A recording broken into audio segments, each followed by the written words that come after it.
When the words coming out of your mouth are true and you believe what you're saying, that's authenticity.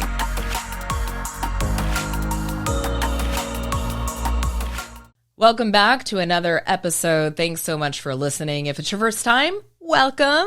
If you've been an avid listener, thank you. I'm excited about today's topic, as I always am. So here it goes. I want you to stop comparing and start creating. If you are in a cycle of comparison, and man, has this happened to me, and I feel inspired to talk about it because I've been in this cycle recently, y'all. This episode is for you, and it's probably a little bit for me too, if I'm being honest. I'm going to give you the solution right now on how to stop comparing yourself to other people. Are you ready for it? All you have to do is start creating. You need to get into creation mode, all right? And when you're creating, when you're in creation mode, you literally don't have the time to compare because you're busy over here creating. You've unlocked a whole nother area of your mind and your brain, and you're in creation. You're inspired by your own individual purpose.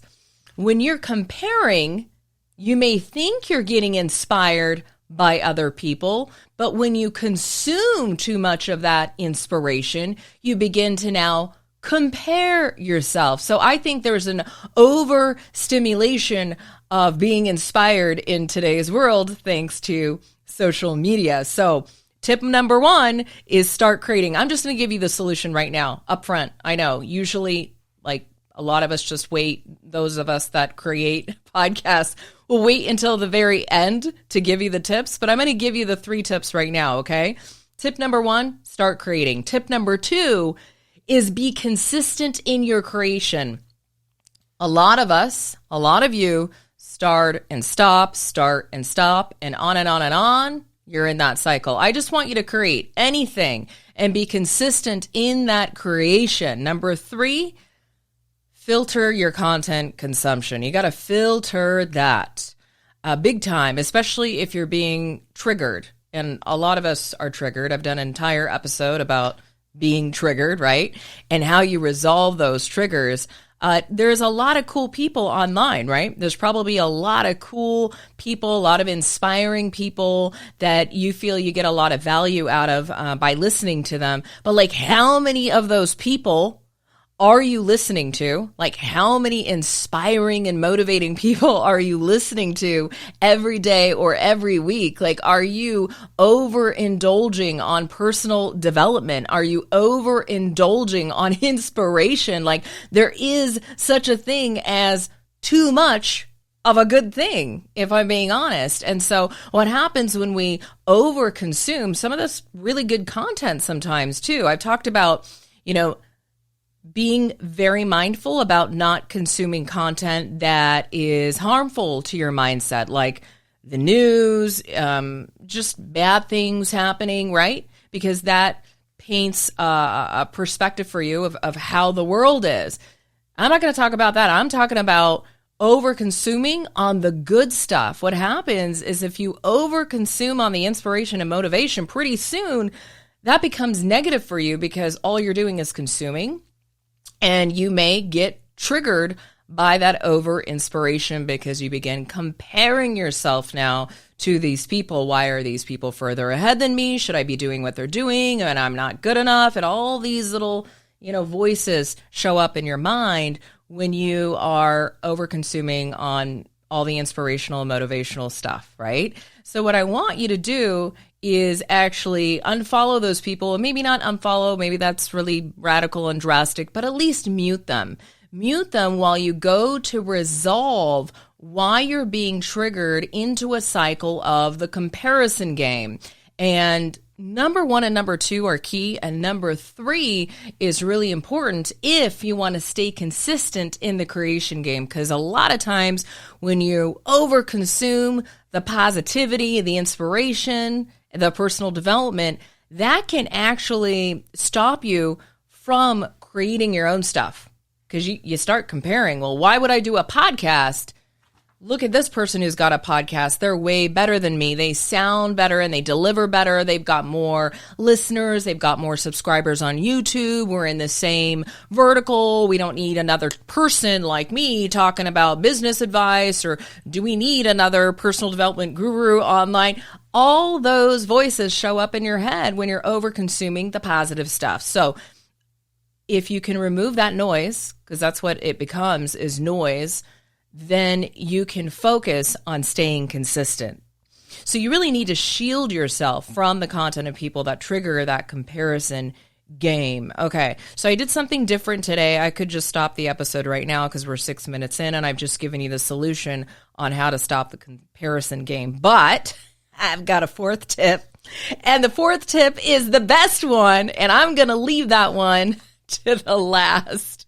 And you gotta stay tuned for it because it is the best tip. You could do all three, but if you don't follow the fourth tip, then you're still gonna find yourself in this cycle of comparing yourself. It's really the single most important tip, I think, honestly, in order for tip number 1 and tip number 2 to actually work, because the most important thing is that you start creating, and then the second most important thing is that you stay consistent. But you can't stay consistent if you're over consuming and getting over inspired, which is what tip number 3 addresses, and then tip number 4 also reinforces tip number 2, which is staying consistent, and that is the name of the game. So I do want to share some stories with you, and I want to dive a little bit deeper on this topic and talk about it in a way that I haven't before. First and foremost, I'm going to slow down. Half of the stories on social media are complete bullshit. There, I said it. I don't normally cuss, so hopefully your children aren't listening to this. A very small percentage of people online are actually transparent. And I don't mean that they're liars. That's not what I'm saying at all.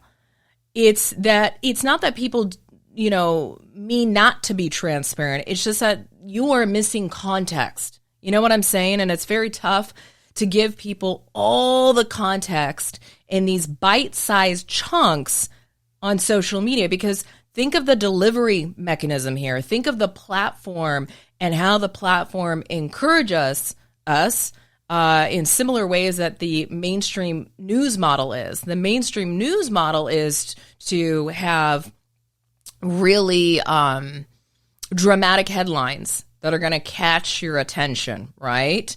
And it's really no different on social media. It's still media. It's just called social.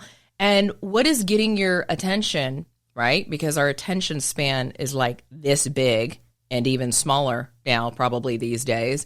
It's like, what's the likelihood that you listening right now, that you're listening to the very end? What percentage of my listeners are actually listening to the episode all the way through? Like, do you actually have enough patience for that, right?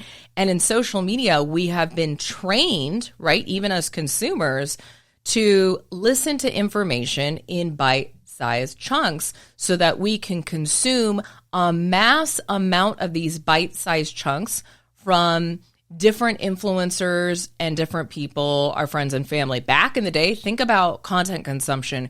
You would only consume what you read on the newspaper if you were subscribed and paying, or like your city journal. And then you would consume television news in the morning and maybe in the evening time. Nowadays, people are consuming 24/7. Some of us are literally consuming 24/7, and the way that we have been trained to consume is in bite-sized chunks. And so because of the algorithm as well, you may not actually be seeing all of my clips. Think about that.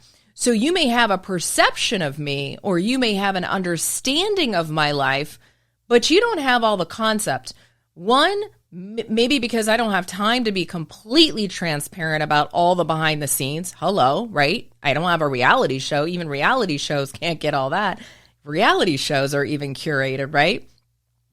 Number 2 is because of the algorithm, you're not capturing all the context. And like, who the hell has time to keep up with all the context in my life anyway? So I'm getting to a point here. There's so many variables to someone's story that comparing ourselves to other people is really actually pointless, right? It's completely pointless because you're comparing yourself to what I call a projected image. And in fact, I've been reading this book. It's called The Awe of God. And in one of the chapters, they're very short chapters, which is why I love the book, the author, John Bevere, talks about how we live with three different images. We have the perceived image, we have the projected image, and then we have the actual image or the real image. The perceived image is what people think about us. That's the perceived image. The projected image is what we want people to think about us. And the actual image, the real image, is what we actually are. And who actually knows who we are except ourselves and God, if you believe in God?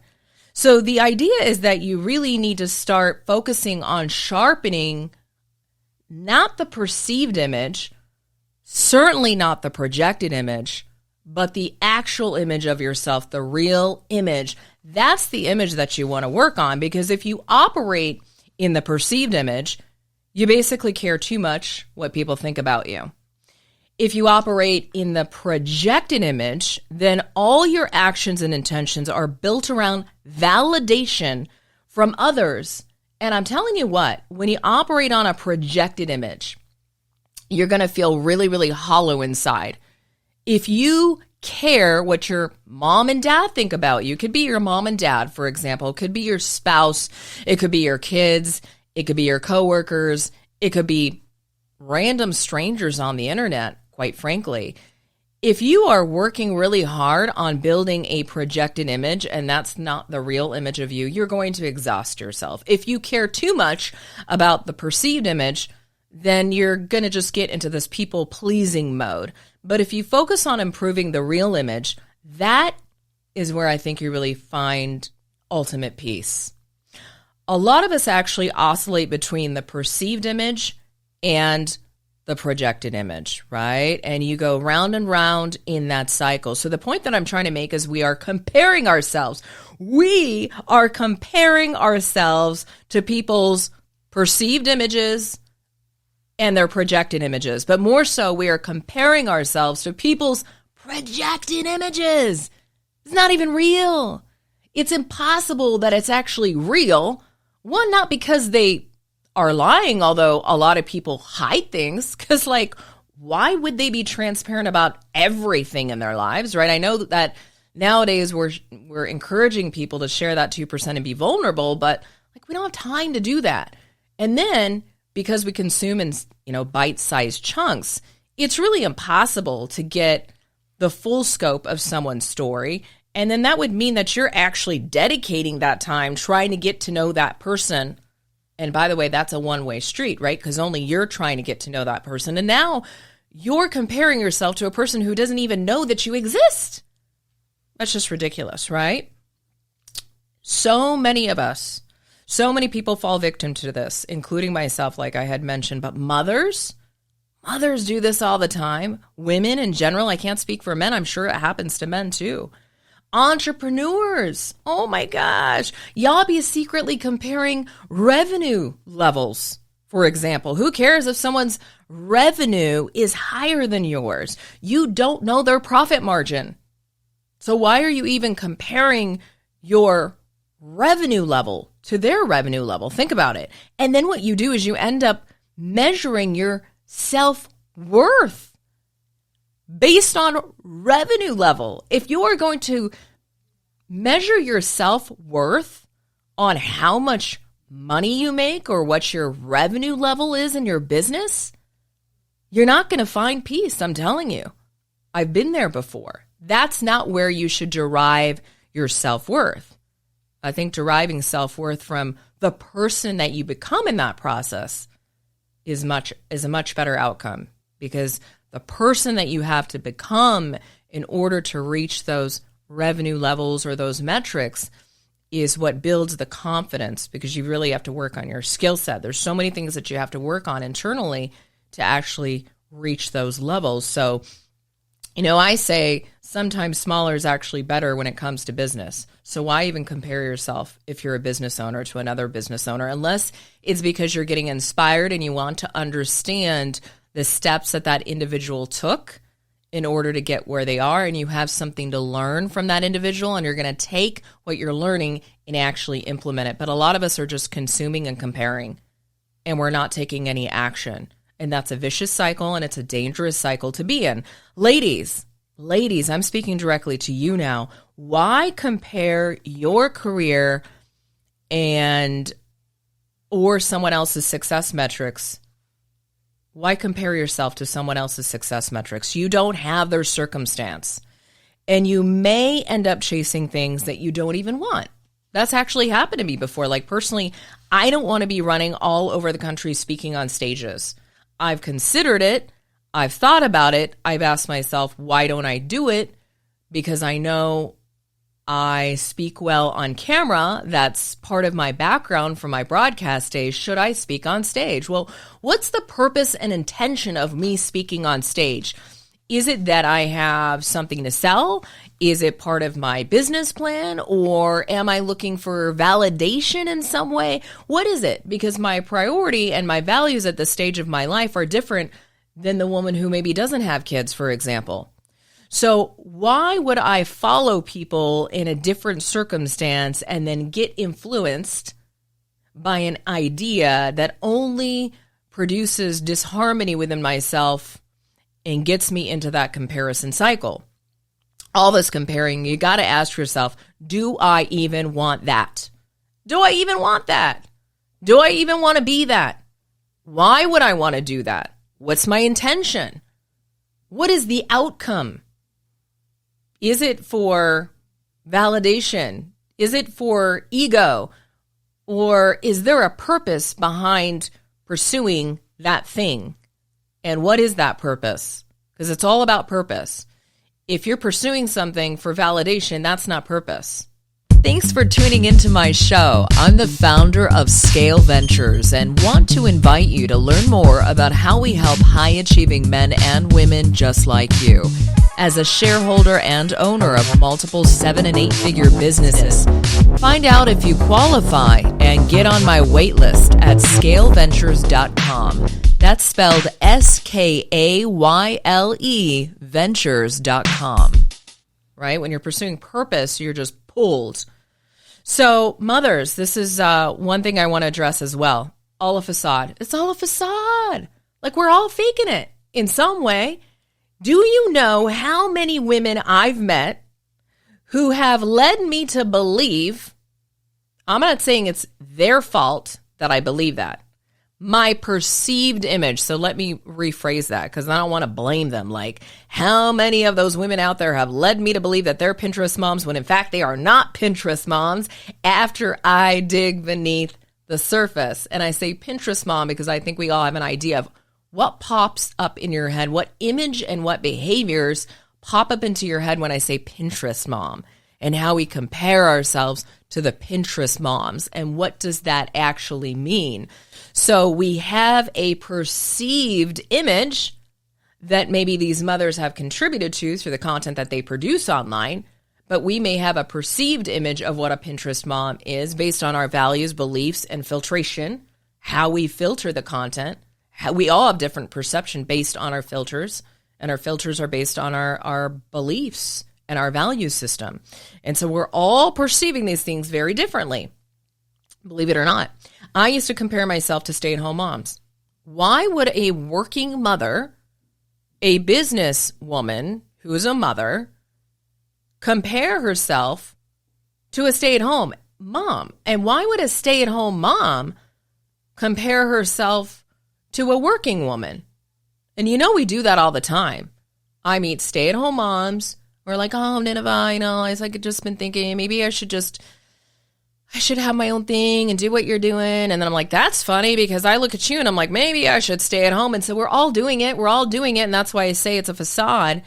But I began to uncover as I started talking to more and more stay-at-home moms that a lot of you, you put your kids in school just like working mothers do, because at some point your toddlers go to school, right?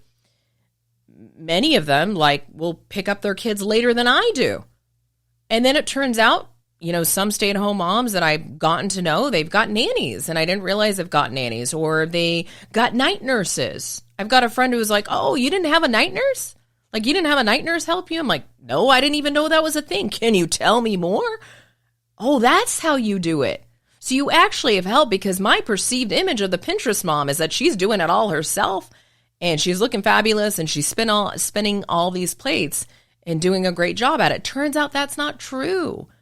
And why isn't it true is because people aren't sharing that kind of information online, probably because they don't want to be judged. But here's the point. Turns out a lot of stay-at-home moms have all the support that they need. And then there's some stay-at-home moms that maybe don't have that kind of support. You know what I'm saying? So it's kind of pointless to compare yourself. And what you're missing, and what I'm trying to point out, is the context. You're missing a lot of context. And the only way for you to get that context, and I think another really good word for context would be data, gathering data. And so in the last year, as I've struggled with, should I be a working woman or should I be a stay-at-home mom? And I feel like that's a dilemma, this mom guilt thing that so many women face. And I'm like, I'm going to go out there, I'm going to collect data. That's what I'm going to do. I'm going to make friends with women who are in business and are moms, and then I'm going to make friends with women who are stay-at-home moms, and I'm going to gather data. Like, how does a stay-at-home mom operate? How does that working woman operate? And I'm going to be like, are these kids turning out better? Are those kids turning out better? And then I'm going to gather that data and that context and get, some clarity on this dilemma that I have of comparing myself to a stay-at-home mom or another woman who has a business and she's doing it differently than me. And what I've discovered is that we're all doing it differently. It's literally impossible to do it the same. See, you're seeing a picture or a clip on social media and you don't see outside of that frame. Just like if you're watching this show on YouTube, you don't see anything outside of this frame. You don't see my desk. You don't see the mess in the corner over there, the box that I haven't moved in a couple of weeks. Right now, this image is a projected image that I've created around me, and it looks pretty freaking fabulous, right? So you may perceive that everything based on this image in this frame is pretty freaking fabulous for Nineveh, but you're not seeing outside of this frame, and that's what I want to bring to your attention. It's a projected image. I want people to think I have it all together. I'm not saying that I am saying, quote, air quotes. A projected image is someone saying, I want people to think I have it all together. Here's what image you get to see right here in this frame. Or here's this image you get to see on social media. Here's this picture. I want people to think I'm the best mom. There's no such thing as a best mom award. Literally, there isn't. There's so many different variations to mothering. What's the point of comparing? Every child is so unique that it would be impossible to mother like anyone else. So all I want for you to do is to put your head down and focus. It was a couple of weeks ago that I had taken my daughter to go do some a pottery painting class that we did together. Speaking of Pinterest mom, I'm like, I need to do Pinterest mom stuff. And I was doing that because I'm like, I need to do more Pinterest mom things. And here I am comparing myself to a projected image or a perceived image of what a Pinterest mom even is. And as I'm driving home from our little cute mommy-daughter date and, still not feeling good enough, by the way, which is ridiculous, I see this woman on the side of the road, and she's homeless. She's missing her teeth, and she's pregnant. She's about to become a mom, and she's begging for money.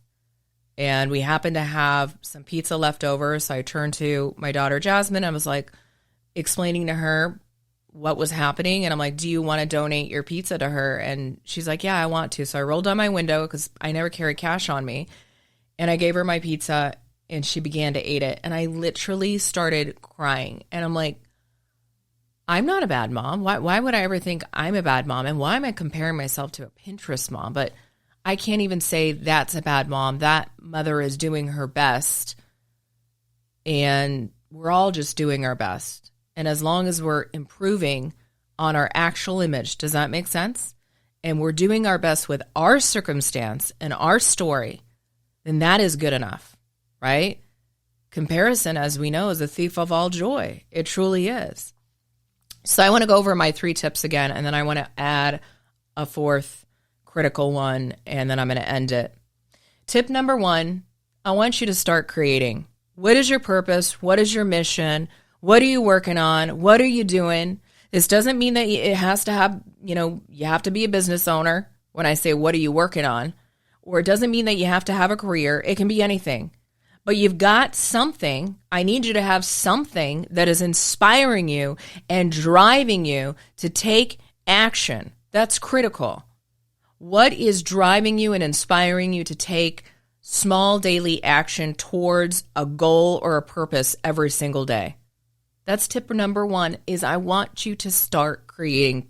Tip number 2, you've got to stay consistent with your creation. A lot of people, like I mentioned, start and stop and on and on and on. I suggest that if you get stuck on the thing that you are creating, if you get stuck, I want you to try not to focus so much on the big picture. I don't want you to focus on the destination. We do have a tendency to do that. Like, when am I going to get there? There's no there. I hate to break it to you. Like, there's just milestones, but it's never ending. There is no there. That's the secret. There's no destination. Because once you arrive at the destination that you think you want, you get there, and then you create a new destination.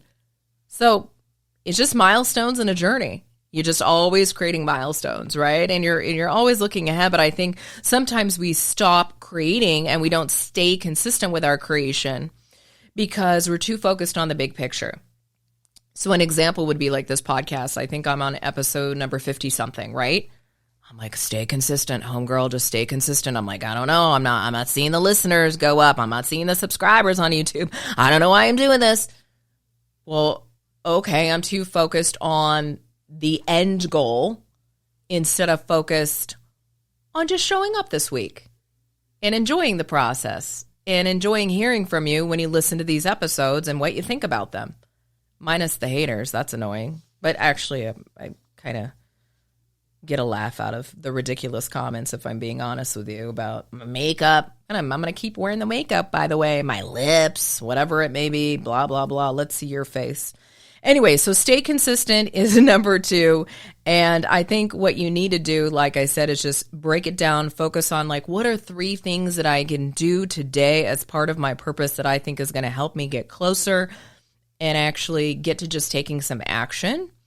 I think we really get stuck and stop when the overarching mission and vision and goal is just like beyond life-sized, because then you start getting up in your head like, how am I going to do this? And you're not going to figure out how. You just got to figure out how today, and then how tomorrow, and how this week, and maybe a little bit of how next month and this quarter and this year, but that's about it. When you try to look way too far ahead, it gets really, really fuzzy, and I think that's when people get frustrated and they stop. Number 3, filter your content consumption. You have to be protective about who and what you're exposing yourself to. What content are you consuming? Whose content are you consuming? Who are you hanging out with? Who are you not hanging out with that you need to hang out with? And I want you to start building a plan. It's not enough to say to yourself, yeah, I should stop consuming so much content that is triggering this comparison game. Start muting. Start taking that action. Start building boundaries around that online consumption. And instead of consuming, use social media to what? Create and connect. Too many of us are actually consuming instead of creating and connecting with each other, which is really the original idea of social media. There's a reason why the word social is in front of the word media. Social. Social implies that we should be connecting with each other and that we should be gaining something out of this. Media implies there's a media, there's consumption that we can interact with, there's content we can interact with. And there's different ways to interact with content. One of the worst ways is just to consume. Now, we all will consume content, but what will we do with that consumption? Are we consuming it so that we connect? in some way with it or connect with each other in some way?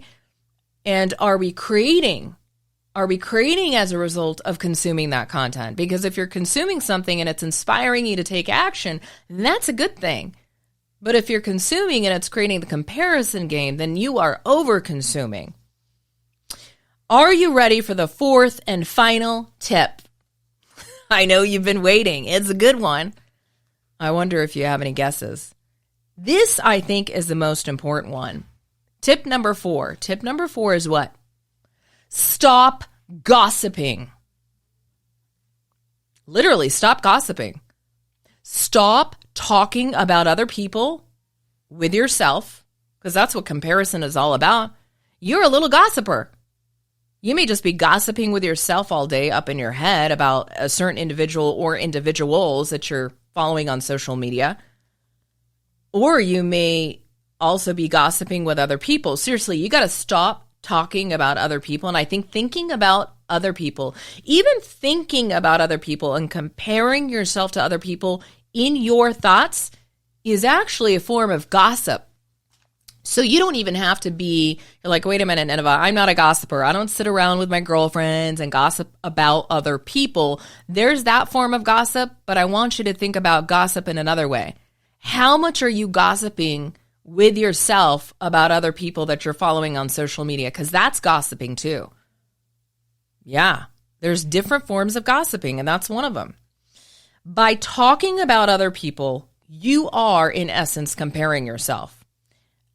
I've been guilty of this. Hello, like who doesn't gossip about other people in their own head? It happens, right?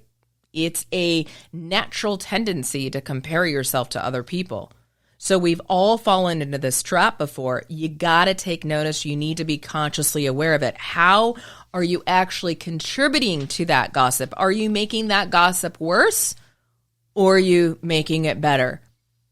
Is there, in the sense of, hey, I don't just gossip in my own head, but I may be engaging in gossip with other people. Is there someone around you, or are there people around you who gossip about other people? Gossiping is actually an outward expression of comparing yourself to someone else. And we use gossip to feel better about ourselves. Like we think that we're going to feel better about ourselves, and we feel better about ourselves in the moment that we're gossiping. We think that by putting others down, and by the way, when we're engaging in the gossip, we're not saying, oh, I'm putting this person down. But after the fact, if you're really observing your behavior in terms of gossiping, that is what you're doing, is you're putting someone else down. We think that by putting other people down, we are actually building ourselves up, but it's actually doing the opposite. And it reveals our own insecurities about ourselves. It literally erodes our self-esteem and our confidence in ourselves when we talk about other people. So I hope tip number 4 was worth it, because it's a good one. And if you don't stop gossiping, and if you don't protect yourself from all the overconsumption, then it's going to be really difficult for you to start creating and actually stay consistent with that creation. Because number 3 and 4, if you can't implement those two things, those will kill you in the game when it comes to staying consistent on your purpose. All right? Just trying to help you out here. What I want to do to end this episode off is actually leave you with some beautiful quotes about comparison. I didn't put the authors. I just want you to know these are all quotes. I found them all inspiring. Some of the people that wrote this, I couldn't pronounce their names, so I'm like, I'll just leave the names off. But no credit to me. These are just amazing quotes that I found online on Google, and I wanted to share them with you. Quote number 1. When you compare yourself to others, you start labeling yourself and others too. Avoid this practice if you want to have high self-esteem. Quote number 2, comparison is the root cause of all evil. Why compare when no two people are alike? Quote number 3, other people's lives seem better than yours because you're comparing their director's cuts with your behind the scenes. Ain't that the truth? Quote number 4. When you start comparing with others, you fall into a trap with no way out. And final quote. After so many years struggling to keep up with you, I finally realize we're not even running the same race. As always, thanks so much for listening.